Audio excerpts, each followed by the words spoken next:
Slaying Sunna, Abu Ishaq al-Shāṭibī's concept of Bida in Al-Iʻtiṣām, McGill University, 1999, Montreal, Canada, A.S. Jahar. To continue, page 74.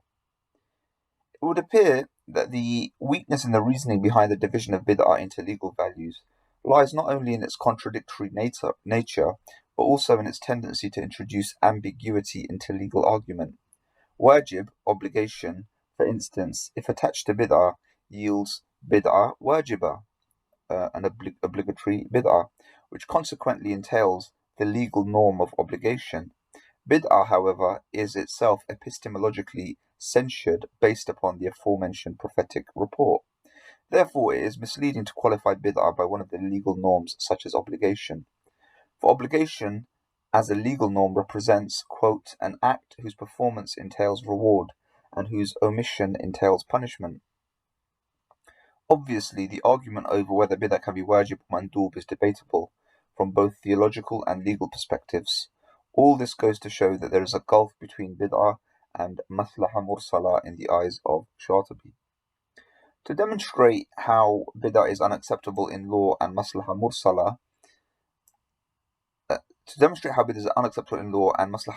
allowed, Shatibi develops his own legal theory in distinguishing between the two.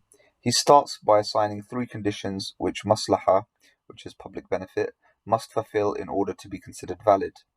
And here are the three conditions. Number one, maslaha is attested to by the Shari'iyya in virtue of its essential sustainability or suitability and epistemology. This is what leads to its authenticity. Furthermore, there is no indication that there was any disagreement over this fact. Otherwise, Shatibi says maslaha would mean contradicting the Shari'iyya. One example of maslaha at work is in the ordinance of penal retaliation, qasas, which is applied in order to safeguard life.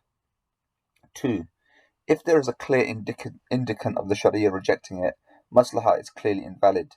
This is because its suitability, munasaba, or lack of it, is not seen from the standpoint of human reason per se, but rather in terms of the indicants of the Shari'iyya. Thus, Shatibi insists, quote, the meaning of maslaha for us is based on the rationality of its function, in which benefits to mankind are promoted and harms averted.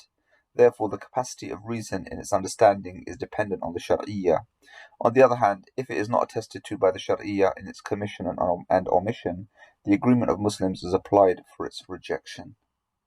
3.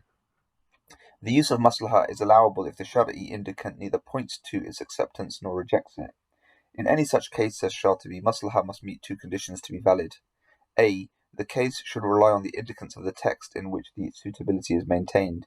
For instance, someone guilty of murdering the person from whom he or she stands to inherit is barred from receiving his or her portion of the inheritance. B. There should be suitability between the case and the rational meaning of the Shari'iyya, even though in fact it may not be sustained by a certain indicant.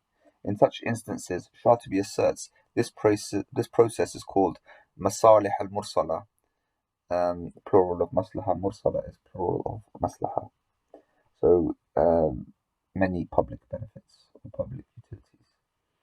Shatibi's marriage of reason and Shari'iyya in order to make the law more dynamic on the one hand while preserving its authenticity on the other is quite brilliant.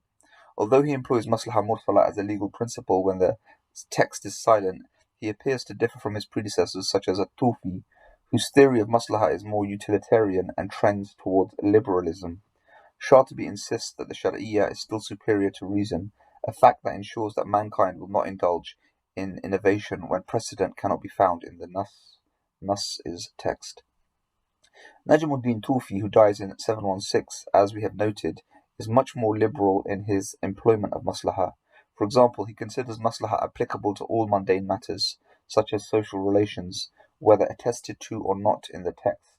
However, he rejects its use in the matter of worship, which are clearly spelt out in the text.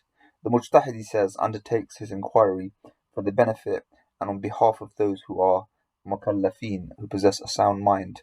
In other words, he saw maslaha as promoting benefit and averting harm for good of mankind in this world and in the hereafter.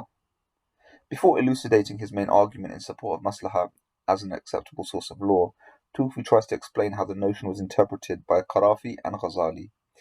The former divided maslaha into three types.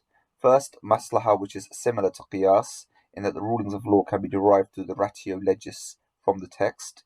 Second, maslaha, which is irrelevant and contradicts the text. And finally, maslaha, for which the indication of its rejection or acceptance is not clear in the text. Ghazali, however, asserted that maslaha functioned according to the category of necessity, daruri. Tufi then concludes that maslaha is not precluded, but is even used according to the demands of ijtihad. For he reasons, if maslaha is omitted, ijtihad automatically becomes void. His theory of maslaha, however, is only applicable to mundane matters, whereas ibadat are certain and fall under the prerogative of God. The concept of maslaha promulgated by Tufi, however, is perhaps too liberal. He, for example, sets aside the three sources of law, Quran, Sunna, and Ijma', in favor of the prophetic report, do not inflict injury or repay one injury with another, in supporting his theory of maslaha. In short, if we compare it to Shāṭibī's theory of maslaha, which is predicated on the ends of the Shari'iyya itself, Tufi seemingly acknowledges the supremacy of reason in cases of public interest. Stay tuned for many more parts.